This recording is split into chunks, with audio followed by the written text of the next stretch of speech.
No coração do Rio Grande do Sul, entre vales e montanhas, encontra-se Dois Lajeados, uma cidade pequena em tamanho, mas imensa em história e significado. Com pouco mais de 3.000 habitantes, este município é um tesouro de memória e cultura, marcado pela força de suas raízes italianas e pelo calor humano de seu povo. Cada canto de Dois Lajeados reflete o legado de determinação e fé de gerações que ajudaram a construir essa terra. No início do século XX, a região que hoje conhecemos como Dois Lajeados pertencia majoritariamente ao desembargador Trajano Viriato de Medeiros e a sua esposa, Cândida Saboia Viriato de Medeiros. Em 1904, eles autorizaram a venda das terras que faziam parte da colônia Deodorópolis, marcando o início de um novo capítulo para a região. Em 1905, as primeiras famílias italianas chegaram, atraídas pelas oportunidades oferecidas pelas terras férteis. Famílias como os Nardi, Zandavalli e Menegatti adquiriram lotes e começaram a cultivar o solo, dando os primeiros passos para transformar a região em um próspero núcleo de comunidades rurais.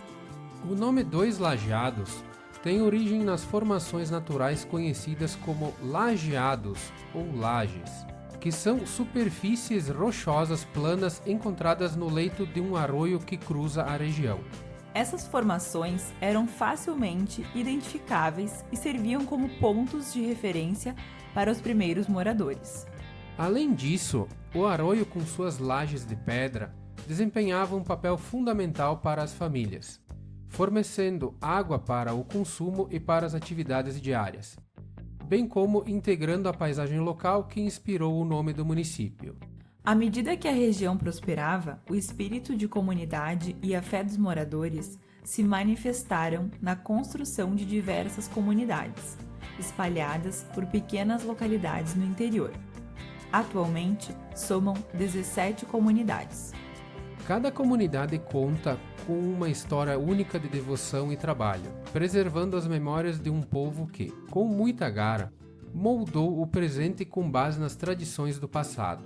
Dois Lajeados é mais do que um lugar no mapa. É uma terra de raízes profundas, onde o passado e o presente se encontram, e onde cada morador carrega consigo o orgulho de sua história. Este documentário é uma celebração dessa jornada, uma homenagem a todos que desbravaram, cultivaram e construíram este lugar com suas próprias mãos. Convidamos você a caminhar conosco por estas estradas, a conhecer suas comunidades e a se emocionar com as histórias que fazem de Dois Lajeados um refúgio de memória, fé e trabalho.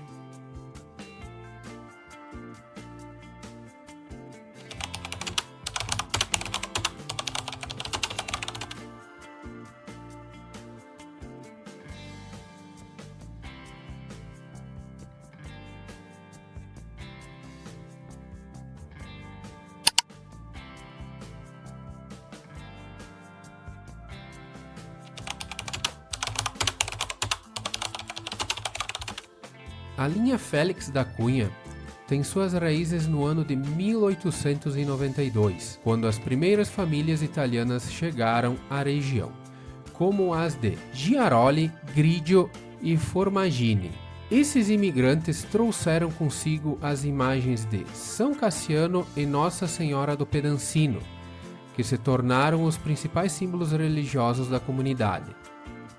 No entanto, as famílias da linha Félix da Cunha foram divididas em 3 grupos, cada um com sua própria capela e cemitério, cada um dedicado a um santo diferente. Com o tempo, por orientação do padre Carlos Pedrazani, as famílias decidiram unir suas forças e construir uma única comunidade, onde a devoção a São Cassiano e Nossa Senhora do Caravaggio se mantivesse viva. A linha Félix da Cunha é um exemplo de como a união de diferentes grupos pode fortalecer uma comunidade, preservando suas tradições religiosas e culturais.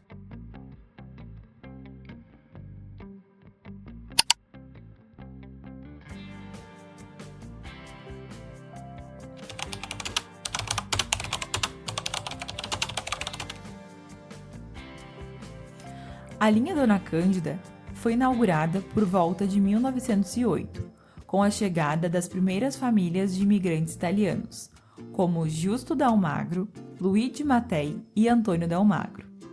O nome Dona Cândida homenageia a senhora Cândida Saboia Viriato de Medeiros, esposa do desembargador Trajano Viriato de Medeiros, que eram proprietários das terras da região. Essas famílias trouxeram consigo a devoção a Santo Antônio, simbolizada por uma imagem esculpida em madeira que até hoje é venerada na comunidade.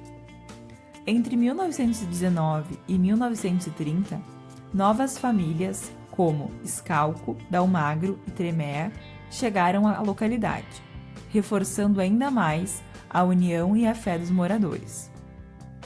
A linha Dona Cândida exemplifica a perseverança e o espírito comunitário que se caracterizam como comunidades de dois lajeados. Sua história é marcada por uma forte devoção religiosa e por laços profundos de amizade entre os moradores que continuam a preservar e valorizar suas tradições.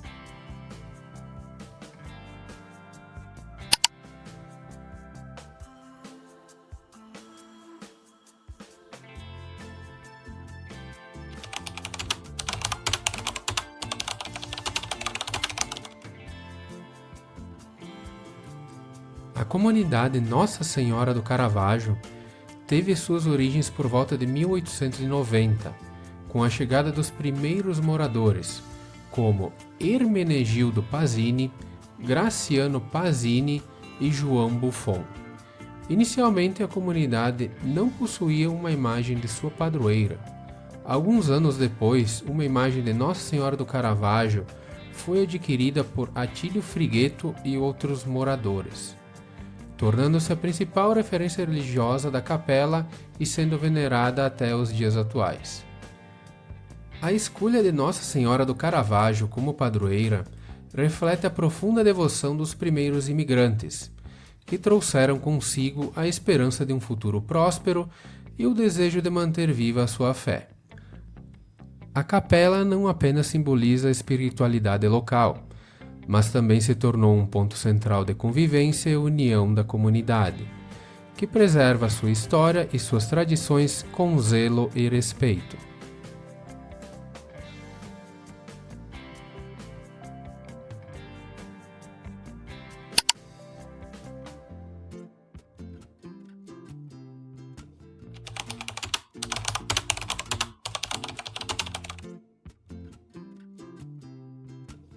A comunidade Nossa Senhora Auxiliadora teve seu início por volta de 1900, com a chegada das famílias de Adriano Tavella, Máximo Tavella e Eugênio Ascoli, que se estabeleceram na região. A padroeira da comunidade, Nossa Senhora Auxiliadora, foi representada por uma imagem esculpida em madeira por um artesão de Guaporé. Desde o início, essa imagem tornou-se um símbolo central da fé e da espiritualidade dos moradores locais. Em 1953, a comunidade derrotou um momento marcante quando uma seca severa, que durou 9 meses, testou a resiliência e a fé de seus habitantes. Em resposta, muitas promessas foram feitas, culminando em uma grande procissão com a imagem de Nossa Senhora Auxiliadora. As mulheres da localidade vestiram-se de branco e uma multidão ouviu a procissão, rezando e pedindo pela chuva. Poucas horas depois, uma chuva abundante caiu sobre a região, trazendo ruptura e renovando a esperança de todos. Esse episódio tornou-se parte da memória coletiva da comunidade, fortalecendo ainda mais a devoção e o vínculo religioso dos moradores com sua padroeira. Até hoje, Nossa Senhora Auxiliadora é reverenciada como símbolo de fé, proteção e gratidão pelos habitantes da região.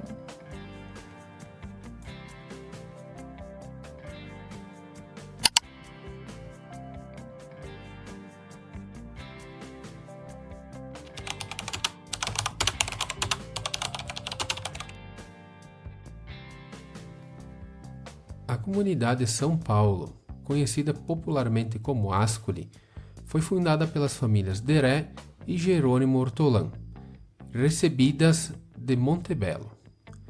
Posteriormente, outras famílias se juntaram à comunidade, como as famílias Ischio, Pauleto, Zangrande, Scarnagati e Boff. O nome Ascoli é uma homenagem a Antônio Ascoli, que se destacou na localidade ao abrir um pequeno comércio e uma fábrica de velas, contribuindo para o desenvolvimento da região. A capela da comunidade foi erguida em devoção a São Paulo e sua imagem esculpida em madeira pelo escultor Guinuato. Tornou-se um símbolo de fé e perseverança para os moradores. Ao longo dos anos, a capela não serviu apenas como um espaço de culto, mas também um importante ponto de encontro e unidade para a comunidade. Hoje a comunidade São Paulo Ascoli preserva o orgulho de sua história e suas tradições, mantendo vivas as memórias e a espiritualidade que caracterizam a região.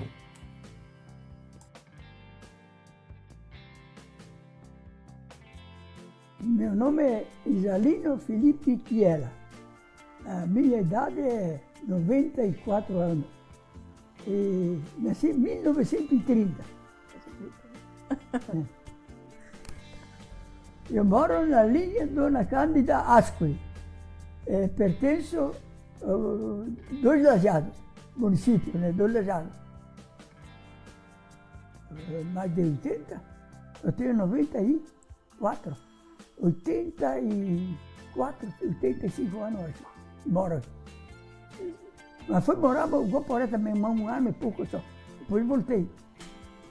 A minha profissão é cuidar da minha roça e cuidar um pouco das abelhas e assim a gente vai levando, mas não é que nem uma vez que eu estava novo, né? Agora tem que ir mais devagar. Eu gosto de capinhar, eu gosto de ir ver as lavouras como é que estão. Isso. Fiz um pouco de tudo. Fiz 1 ano e meio, trabalhei com caminhão. Puxava ração para os frangos. E depois, então, eu deixei de trabalhar com caminhão, voltei para a roça de novo, para a lavoura. E eu gosto de ver as máquinas trabalhar. Não, ele antigamente, com os bois, lavrava 2 vezes a terra. E fazer plantio direto é a melhor coisa que inventaram, né? Então não lava muito a terra. Produz melhor, né? Sim. Eu nasci em 13 de maio. E vim para cá com 10 anos. Mas não estava mais morando em 13 de maio, morava linha Pinheirinho. E daí, então vim para cá e comecei a ir na aula aqui, nas aulas aqui perto, né? Mas não me formei, né? Eu estudei muito. É só 4º livro, e depois a gente tinha que trabalhar para ganhar um dinheirinho, né? Mas com os bois, né? Eu tinha 33 anos quando eu casei. A minha esposa é Ana Michelon. Duvido se fosse casar de novo, encontrar uma mulher assim. Era uma mulher de confiança, cuidava, e trabalhava. Ela nunca parava, gostava de trabalhar e cuidava da casa. Uma mulher assim, não é sempre se encontra. Então foi o seu amor. Mas sim. E vocês tiveram quantos filhos? 5. 5 filhos. 3 homens e 2 mulheres. E todos estão vivos hoje. Vivo, graças a Deus. Não é bem assim, né? Porque ela gostava de me ajudar a trabalhar na roça. Então tinha sempre uma empregada, alguém que ficasse com a família para cuidar das crianças, né? Assim fomos levando, mas não foi fácil, não. As tarefas eram, tinha umas 4, 5 vacas, então nós tirávamos sempre juntos, tirar o leite das vacas, né? Eu e a mulher.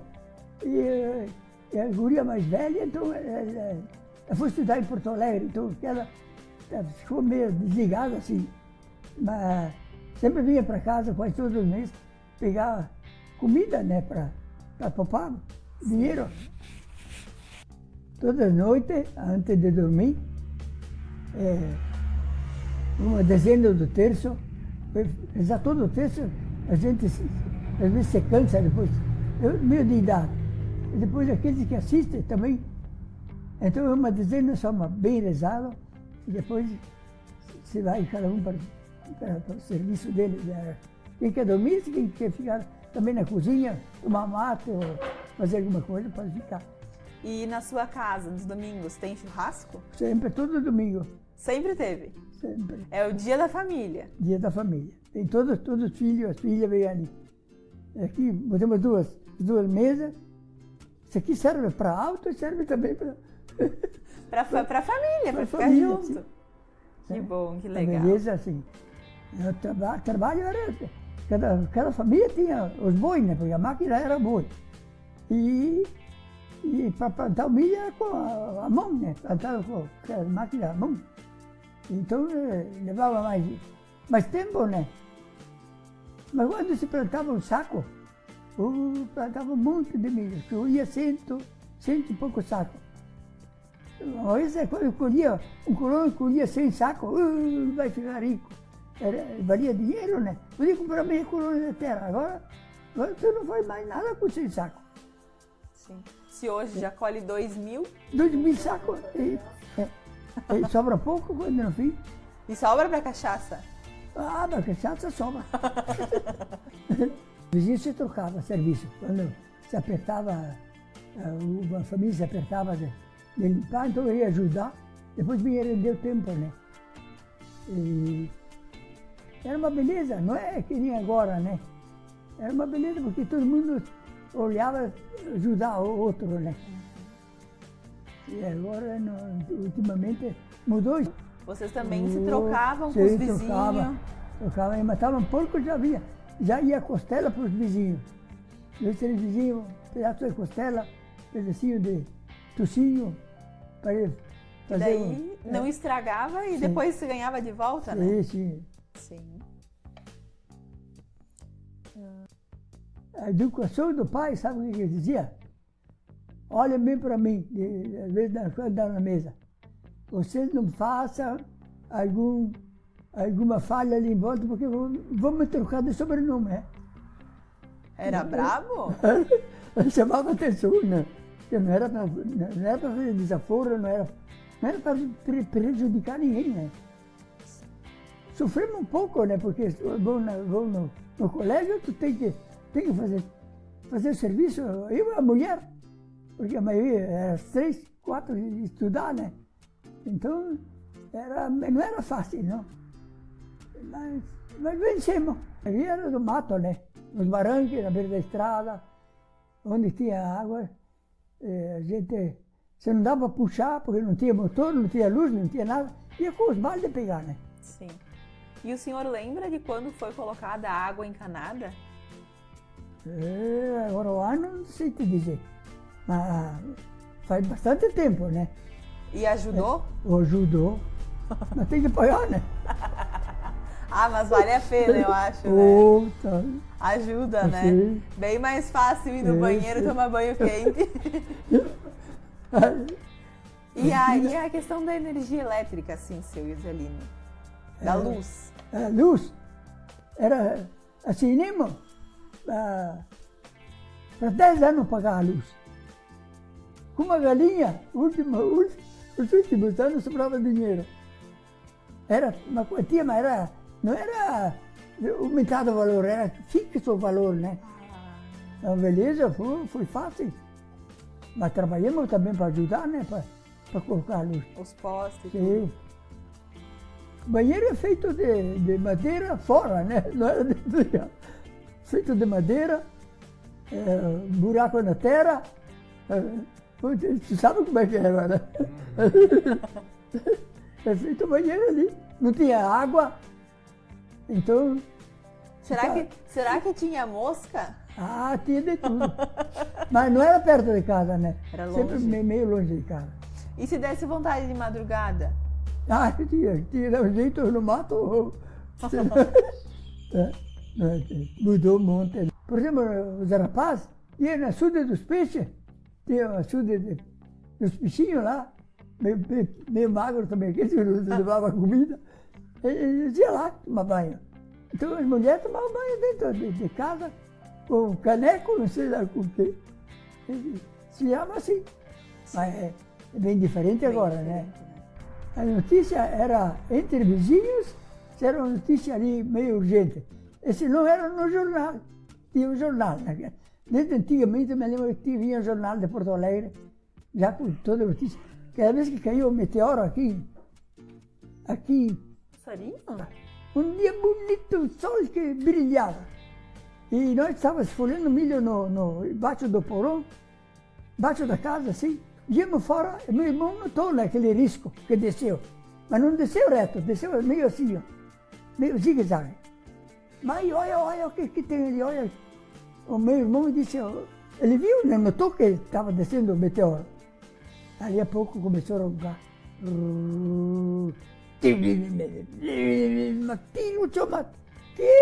Esses tiros que dava agora, mas nem comparar. O Serafim disse que lá quebrou fora todos os vidros. Faz a conta. Os cavalos levantavam o rabo, se assustaram, né? Os porcos lá meio perto pulavam fora do chiqueiro. E onde caiu? É lá em Putinga. Mas até hoje, tu quer ir lá um dia ver? Até hoje tem lá, mas está cercado, né? Tudo com cerca, não sei se acho que é de ferro, fizeram a cerca de dó. E daqui deu para se enxergar lá? A minha mãe, seja joelho, fim do mundo, fim do mundo. Mas tinha sem nuvem. Coitada das mães, né? Mas tiro que deu. O jornal então levava toda a notícia da guerra, tempo da guerra, me lembro. O pai queria toda semana pegar o jornal lá no Bassani. É parente do Bassani, está aqui já. Temia me entregar-me, deixa para o jornal, que me vou ler da guerra. Quanta gente que morreu, né? E o senhor teve algum conhecido que estava na guerra? Mas meu vizinho Esquio, Antônio Esquio, foi na guerra. E Antônio Ostolano também, mas na guerra não foi. Mas estava servindo naquela época. Mas foi no combate foi só o Esquio e o... Não me lembro mais sobre o nome. Até meu compadre. Aqueles foram. Quando chegaram lá, fizeram a paz. Eles não combateram nem nada. Aquele dia chegaram lá, já veio, fizeram a paz. Só foram a passeio. Foram a passeio. Olha, isso aí é bem sozinho. O respeito. Graças a Deus, a minha mulher, que está com Deus porque falha não tinha. Tudo é se amar. Se amar, não mas se amar para ter amor, assim, digo eu, para passar uma hora ali. É sempre o respeito, gente. Um respeitar o outro, então não tem problema nenhum. O respeito que vale. Começa a se ofender, depois para melhorar, isso aí vai longe.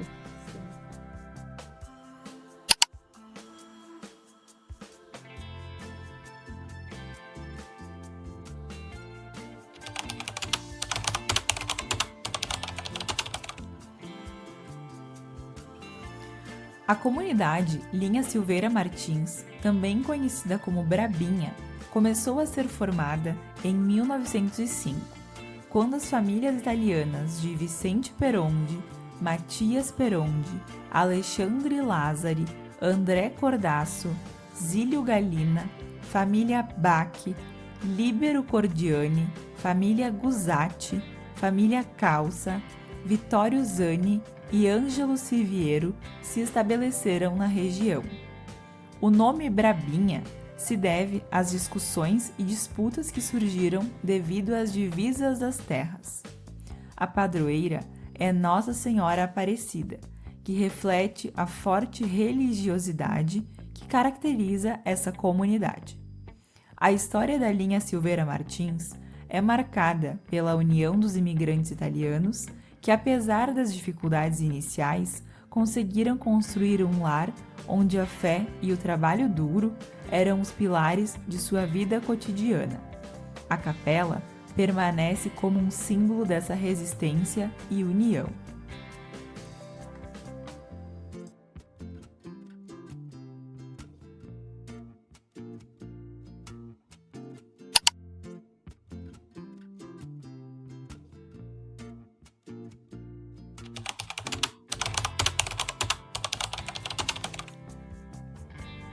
A comunidade Ernesto Alves começou a ser povoada por volta de 1875, com a chegada das primeiras famílias imigrantes, como Rupoli, Bavirieri, Ferrari, Vassali, Cover, Ozelame e Tasca. Estes imigrantes trouxeram consigo a devoção a Nossa Senhora do Rosário, representada por uma pequena imagem que foi colocada em um capitel próximo à casa dos Ferrari. Com o tempo, a comunidade cresceu e a imagem foi substituída por outra, esculpida em madeira por um morador local, o Sr. Nhoato, que também trabalhou no frigorífico de Dois Lajados. A devoção a Nossa Senhora do Rosário se mantém até hoje como um dos pilares da comunidade, que preserva com carinho a história de seus primeiros moradores e as tradições religiosas que ao longo dos anos foram transmitidas de geração em geração. A fé continua a ser um elo importante entre o passado e o presente da comunidade Ernesto Alves.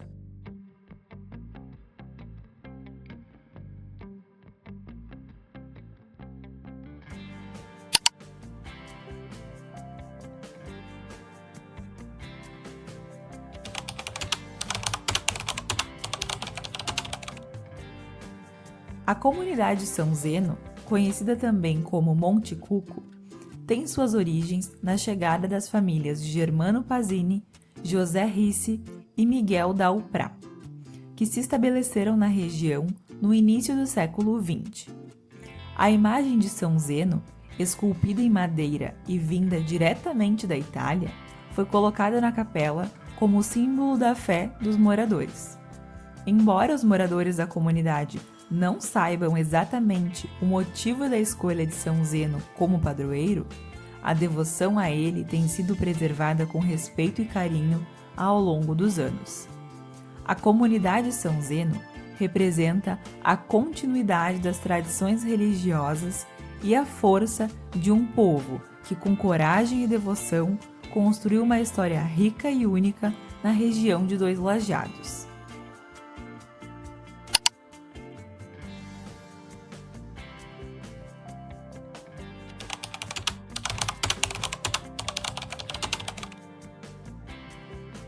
A linha Fernando Abbott foi povoada principalmente por imigrantes italianos provenientes de diversas partes da Itália.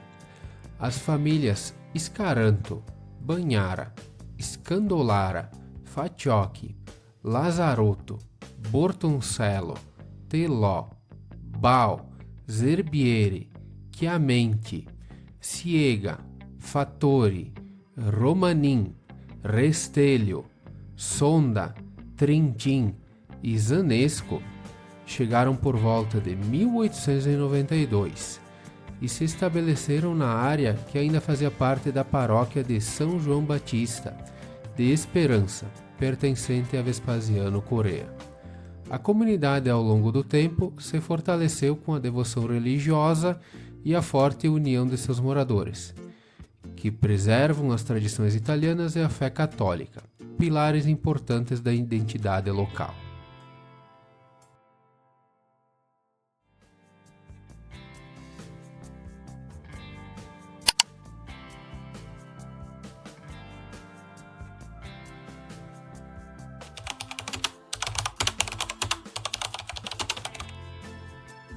A comunidade Savoia começou a se formar por volta de 1910, quando as famílias de imigrantes italianos, como Massimo Aschidamini, Marco Nhoato, Bortolo Romea, Carlos Lazzari, Giulio Denardini e alguns imigrantes poloneses como Antônio e João Pomiesinski se estabeleceram na localidade. A escolha do nome Savoia tem uma origem curiosa. Segundo os moradores antigos, a escolha do nome aconteceu devido ao dono de toda a terra ser conhecido como Saboia. O desenvolvimento da comunidade foi marcado pela presença das famílias italianas que trouxeram consigo a devoção religiosa e o desejo de construir um novo lar. A capela Nossa Senhora das Graças reflete a perseverança e a fé de um povo imigrante que buscava no Brasil um lugar para viver com dignidade e fé.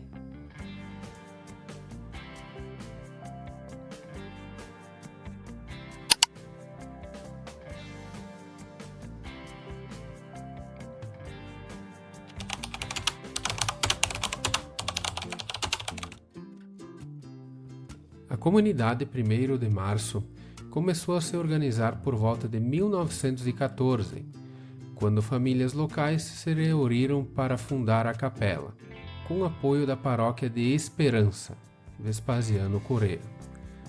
Entre os primeiros sócios da capela estavam nomes como Pedro Polo, João Tremarim, Antônio Bitarello, Antônio Zandavalli, Vittorio Zilli, Amilial Ambrósio, Elias Finato, Antônio Nardi, Luiz Carli, Pascoal e Natal Vanzin, Francisco Franco, Maximiliano Sareto Capitânio e ainda as famílias Baldicera, Capitânio, Bonamigo, Marcotto, Mesomo e Tomioso. A história da capela ganhou um tom especial com um episódio curioso envolvendo Maximiliano Sareto Capitânio, que mantinha uma casa de pouso onde os carreteiros faziam suas paradas. Conta-se que certa vez ao entardecer, uma menina lidando com suas atividades domésticas teve suas roupas incendiadas. Um carreteiro que estava hospedado conseguiu salvá-la. Em sinal de gratidão, prometeu que caso a menina sobrevivesse, construiria um capitel à beira da estrada. O capitel foi erguido e existe até hoje, conhecido como Capitel de Santo Antônio do Fogo. Essa capela se tornou um ponto de encontro para a fé e a devoção dos moradores da comunidade, e continua a preservar com orgulho suas raízes religiosas e culturais. A fé foi e continua sendo um pilar essencial na vida dos habitantes da comunidade 1º de Março. Eu sou Sônia Regina Piuco, sou professora aposentada e estou hoje como presidente da Associação Vêneta del Piccolo Paradiso de Dois Lajeados. Meu nome é Rossana Maria Signor da Silva, sou secretária da Associação Vêneta del Piccolo Paradiso, também trabalho na Emater há 34 anos e nesse trabalho da Associação Vêneta estamos juntas nesse desafio do resgate da cultura italiana. A Associação Vêneta em si, ela se formou no ano de 2009, mas esse trabalho começou muito antes. No ano de 2005, a Emater, juntamente com a administração municipal, quiseram então trazer esse trabalho de resgate cultural. E aí se formou então os grupos de cantos.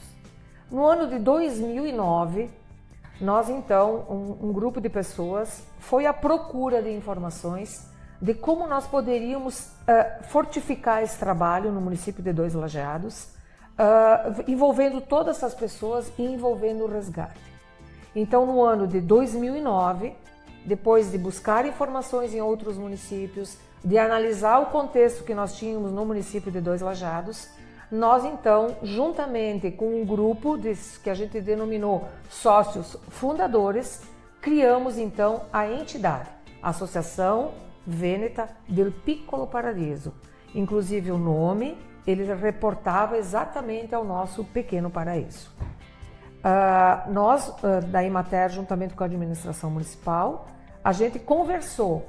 Para formar a Associação Vêneta, a gente não formou sozinho, não tomou a decisão sozinho. A gente tomou junto com os 8 grupos de canto na época para formar a Associação Vêneta. Então, um dos marcos que marcou também o nosso trabalho diante da associação foi logo incentivar o curso de italiano através da ATIRS, que é a Associação do Italiano do Rio Grande do Sul, e muitas pessoas frequentaram o curso. Foi realizado o curso aqui até o nível 6, depois encerrou. Daí eu continuei participando do curso de italiano até o nível 8 e a conversação.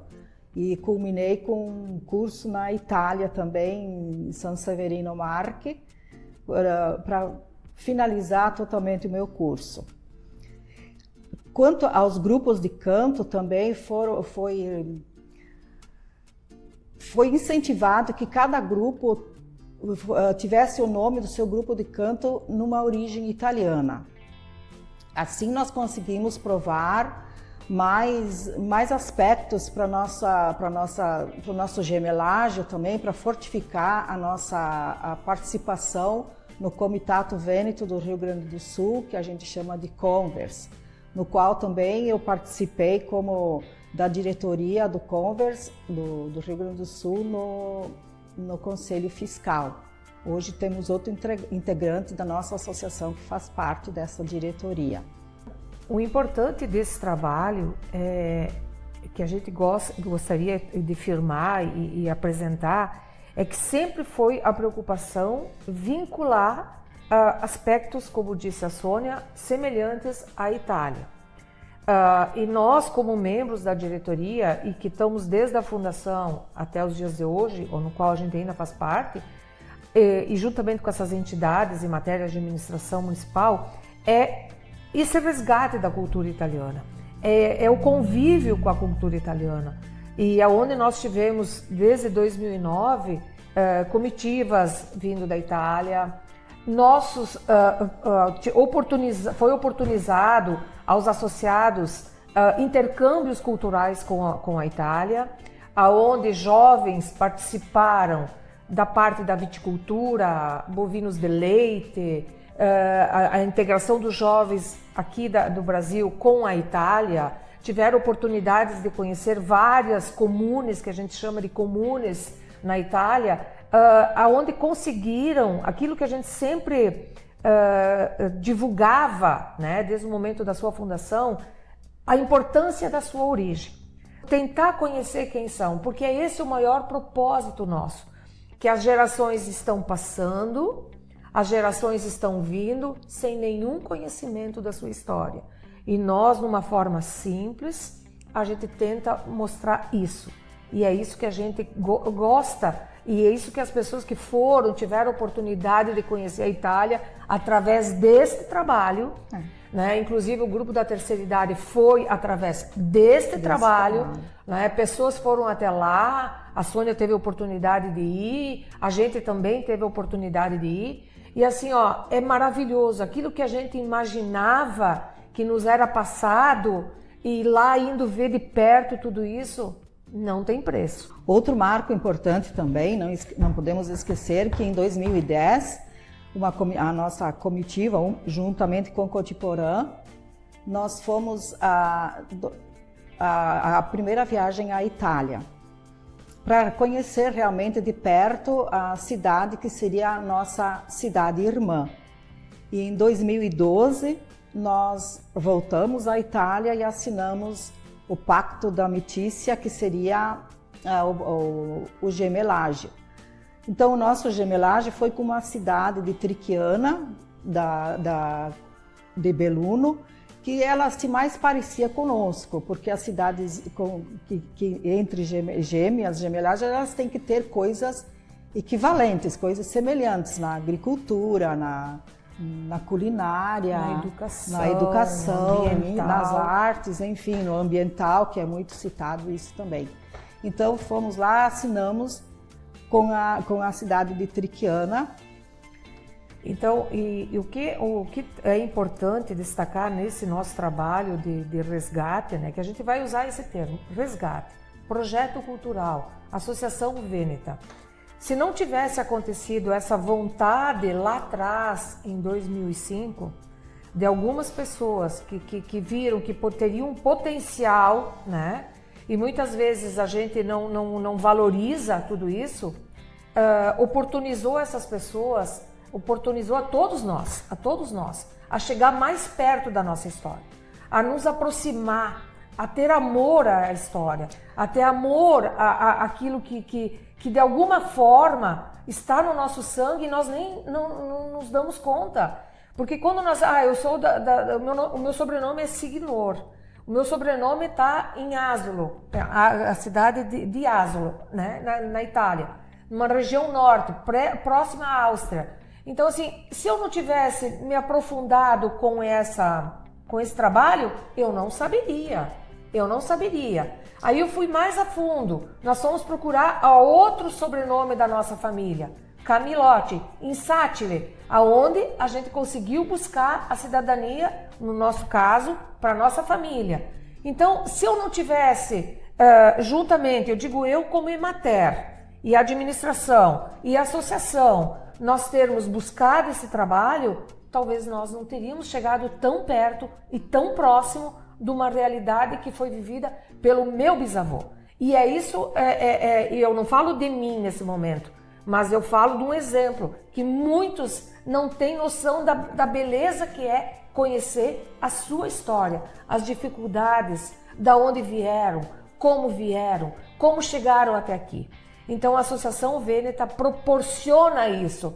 E é muito gratificante ver as pessoas, quando a gente chega na Itália, que a gente encontra o nosso próprio sobrenome num monumento, ou mesmo na visita de um cemitério. É extremamente, não dá para descrever quanto lindo, quanto emocionante é essa parte. E muitos dos nossos que lá foram buscar as suas origens, visitar as famílias. Eu tive a oportunidade também de ir numa família Bianchi, que estava acompanhada com Cotiporã. A gente foi recebido assim muito bem. Eles são como nós. Nós, quando recebemos uma pessoa em casa, uma visita, a gente faz o máximo. E lá eles também. Há controvérsias, lógico, mas a gente sempre foi muito bem recebido. E aqui também, quando eles vieram para cá ou estão por aí, tem uma comitiva vindo por aí, nós sempre recebemos com todo carinho e de portas e coração abertos. Esses são os marcos importantes na nossa associação. E outra coisa que é importante ressaltar é que a gente não vive de passado, né? Não temos que focar lá no antepassado. Mas ninguém faz a sua história se não conhece a sua vida, né? E também semanalmente a gente tem um encontro dos grupos de canto, né? Então é tão bonito ver pessoas de todas as idades. Nós temos noninhas de quase 90 anos participando dos grupos de cantos. Isso faz bem para elas, para a cabeça. É o momento que a comunidade se encontra num determinado lugar, geralmente é na igreja, o ponto importante da capela, da comunidade. E lá, talvez eles nem se encontrariam durante a semana, durante 15 dias, durante um mês, quando teria a missa na comunidade.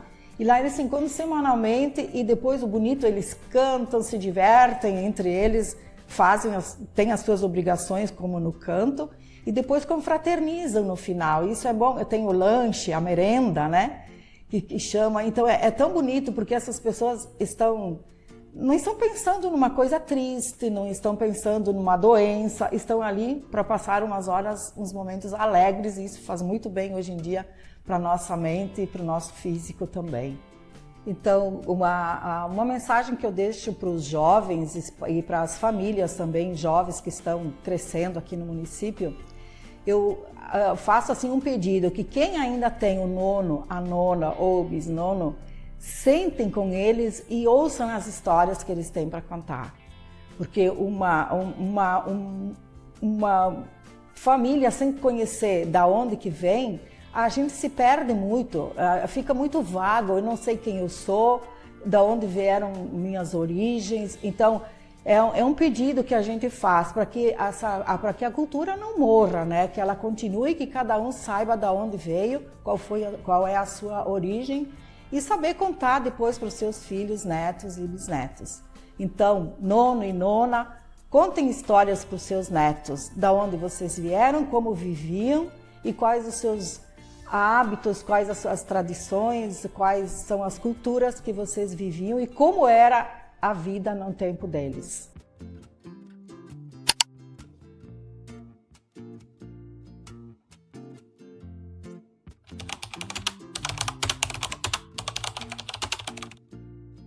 A comunidade São Vicente, conhecida também como Três Pinheiros, começou a ser povoada a partir de 1891.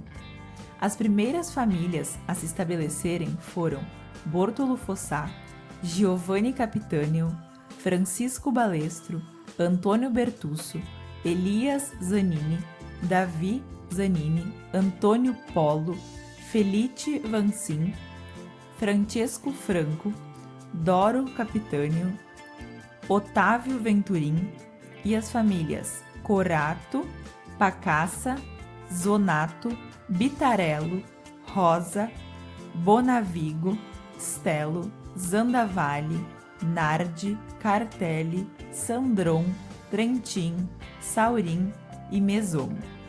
O nome Três Pinheiros teve sua origem porque no local havia muitos pinheiros e os imigrantes começaram a cortá-los, restando apenas 3 pinheiros, porque eram muito grossos e não havia ferramentas adequadas para cortá-los na época.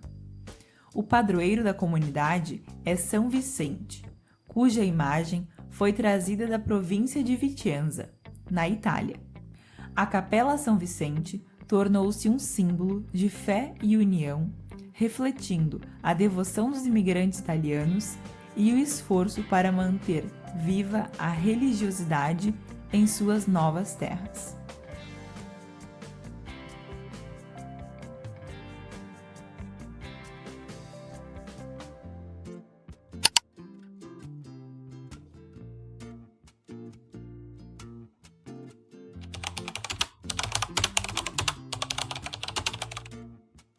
A comunidade Citadella tem suas origens no ano de 1890, quando as primeiras famílias imigrantes italianas chegaram à região, como as de Antonio Simeoni, Gaetano Allegretti e Abel Maiuscoli. O nome Citadella foi escolhido em homenagem à cidade de origem de Antonio Simeoni, na Itália, que resolveu conservar a memória de suas raízes, dando à nova localidade o mesmo nome. A comunidade preserva até hoje a imagem de Nossa Senhora da Saúde, que foi trazida da Itália pelos imigrantes. A história dessa imagem é especial, pois, segundo os relatos, ela foi a primeira a chegar ao Rio Grande do Sul. No início, a capela foi construída ao redor dessa imagem, que foi doada à comunidade por Gaetano Allegretti. A comunidade Citadella continua a ser um símbolo da unidade e da devoção dos moradores que, ao longo dos anos, mantiveram vivas as tradições que chegaram com seus ancestrais.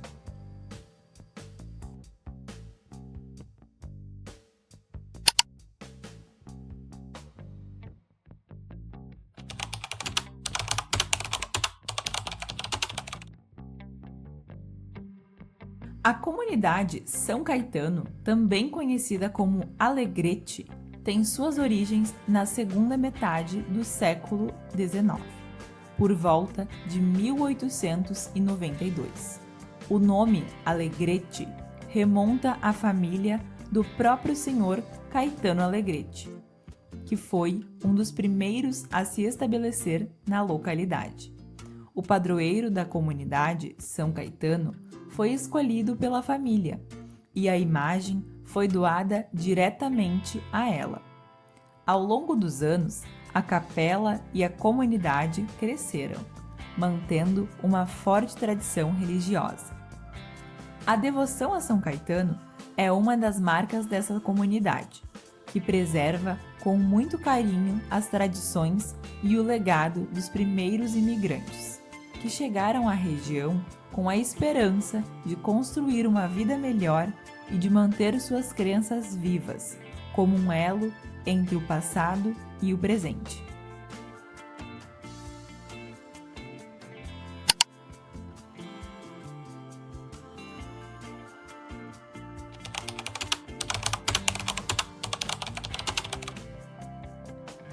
comunidade 60, localizada na linha 1ª de Março, tem esse nome devido à sua posição no número 60 da linha.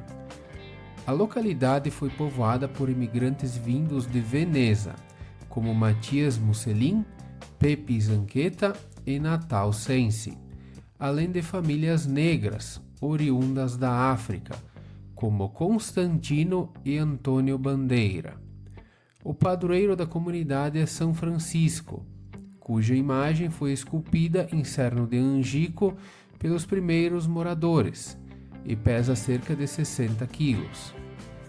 A imagem de São Francisco carrega a inscrição Soli de Honor et Gloria, que significa somente a Deus honra e glória.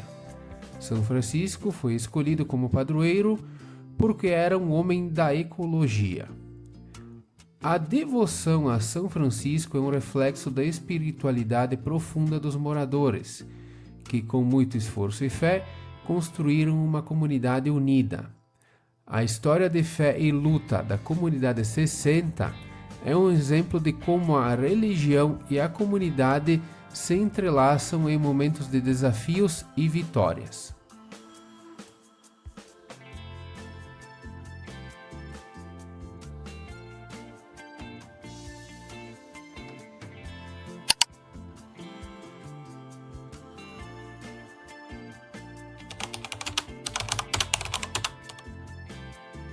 A comunidade Carreiro tem suas origens na mistura de imigrantes italianos, portugueses e africanos, que atravessaram o rio Carreiro em busca de terras para se estabelecer. As primeiras famílias italianas foram de Antônio Tonon, Vittorio Baggio, Batista Colpo, José Baggio, Antônio Escúcio e Antônio Socol, que chegaram à região em busca de terras para cultivo. De Portugal, surgiram as famílias de Celestino Bandeira e João Gafanhoto. Já do continente africano, chegaram Jucá Prai, Rico Brol e Manuel Silveira da Silva, formando uma comunidade diversa e unida.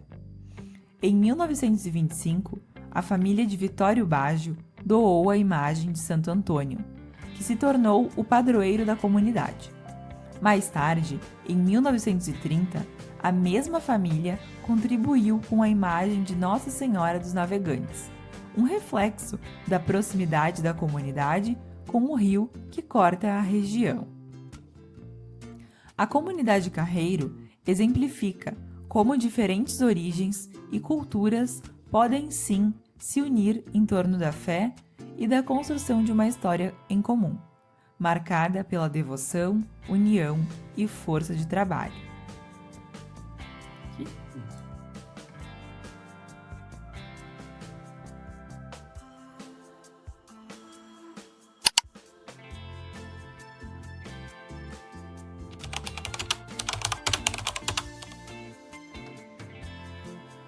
A comunidade Linha Emília tem suas raízes na coragem e determinação dos primeiros imigrantes italianos que desbravaram a região. Os primeiros a chegar foram Giovanni Grando, sua esposa Antônia Turra Grando e João Turra, irmão de Antônia. A jornada da Itália para o Brasil foi longa e desafiadora, levando 40 dias e 40 noites. Inicialmente, o destino da família foi Veranópolis, mas após algum tempo, eles se estabeleceram na área que hoje é conhecida como Linha Emília, na época desabitada e ainda sem nome. João Turra desempenhou um papel crucial no desenvolvimento da comunidade. Ele realizou 3 viagens da Itália ao Brasil. Na primeira, veio para conhecer a região. Na segunda, trouxe sua família e um grupo de outros imigrantes. Na terceira, trouxe ferramentas e objetos de grande valor religioso, uma imagem de Nossa Senhora da Saúde, um quadro da mesma santa e um sino, que se tornaram símbolos importantes para a comunidade. A origem do nome Linha Emília não é totalmente certa. Contudo, a história mais contada é a de que o nome foi dado em homenagem a uma senhora chamada Emília, dona de grandes terras da região.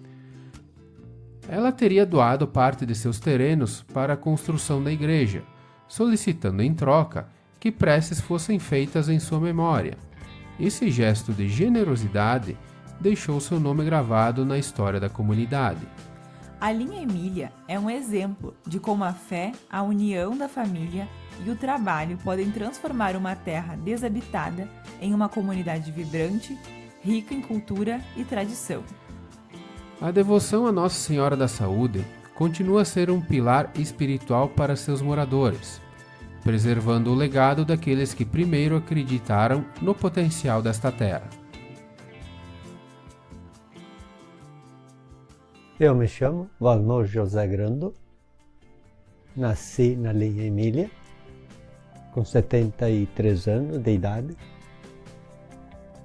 casado com a Lucina, tenho 4 filhos, o Cláudio, a Flávia, a Fátima e o Ediomar. 3 netos, o Marcos, o Eduardo e o Ravi. O desafio de que antigamente era preocupante porque, não, por exemplo, para o estudo dos filhos, não havia transporte nenhum. Facilitava porque era na comunidade, até a 5ª série era na comunidade. Só que depois, para o 2º grau, se tornou mais difícil porque não havia transporte naquele tempo. Então, era tudo a pé, né? Com sacrifício, com as bicicletas. Eles foram, mas eles conseguiram, né, para fazer o 2º grau também. Depois, ultimamente, então, eles tinham o transporte, né? É a tradição de hoje, né? Nós ainda estamos mantendo, que é à noite o terço e no fim de semana, o domingo, então, na comunidade, para a celebração da palavra.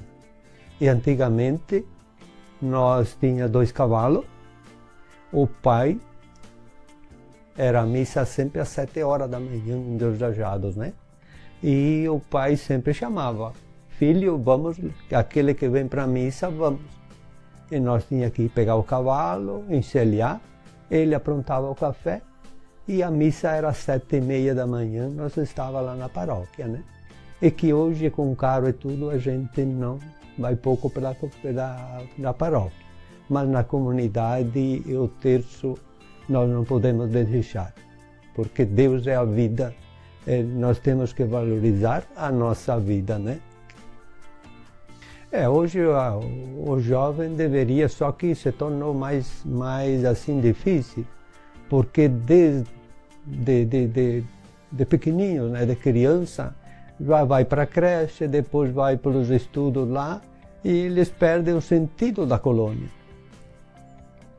Em vez de antigamente a gente ia, eles ficavam mais na colônia porque eles permaneciam mais.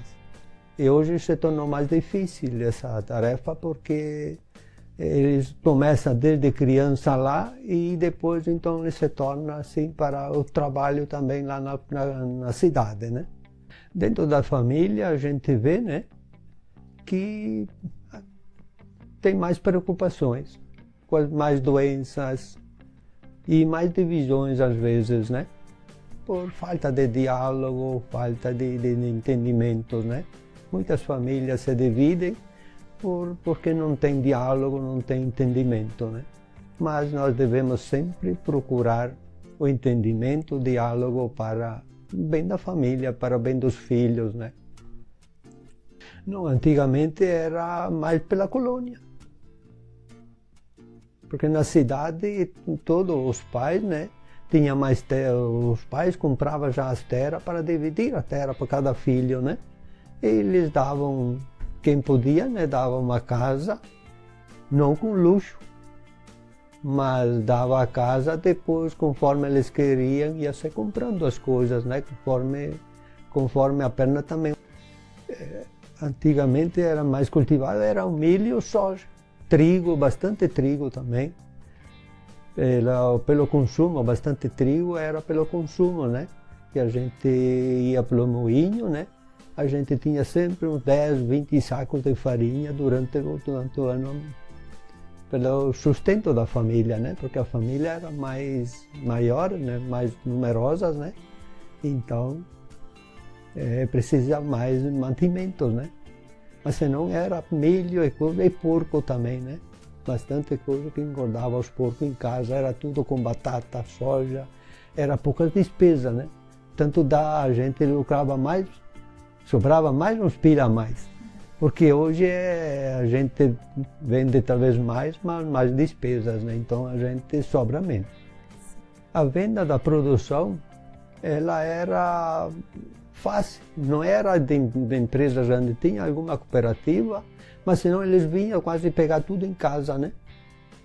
Eles vinham, os porcos também, eles vinham, pesavam em casa e era tudo mais tranquilo. Também hoje não tem dificuldade para a venda, né? Mas uma vez também era fácil para vender os produtos, né? Também quando que a gente tinha, era ovos, era tudo, a gente ia no mercadinho, era tudo em troco. Levava a mercadoria lá, ovos, galinhas, era tudo, depois a gente levava o sustento para a família, né? É uma troca. Hoje se tornou difícil, pelo que a gente ouve, né? Os professores estão com dificuldade para dar, que tem muitos alunos que não querem a opinião nem do professor, né? Mas como que eu falei antes, nós da família, nós temos que acompanhar os filhos, né? Porque no meu tempo, eu conversei com os professores lá dos Lajados, né? No colégio, no 2º grau, se eles não obedeciam, porque quando que os filhos saíam de casa, olha que vocês vão para estudar. E senão, se vocês vão lá para fazer malandragem, a enxada está pronta. Falta bastante. Porque pelo que se ouve, tem pais que concordam com os filhos, né? Mas ali é o erro. Sou branco e franco, a gente diz, né? Que é um erro porque mais tarde pode dar problema, os pais sentem depois aquilo que acontece com os filhos, né? Olha, o que poderia dizer, como que eu falei no começo, né? Sempre colocar Deus na frente. Em segundo, a família. E às vezes tem os filhos, às vezes a gente vê filhos, né? Que dizem isso já era. Tem coisas que já era assim, mas tem coisas que nós devemos preservar e conservar os conselhos, talvez, de uma pessoa de idade, né? Porque a gente vê que tem tanto bem no mundo, mas há tanta maldade também, né? E que se nós se perder na maldade, hoje parece de ser feliz, amanhã vem o remorso, né? Então, que eu deixo para a minha família e para quem nos ouve, talvez, na mensagem que eu dou, vamos conservar as coisas boas.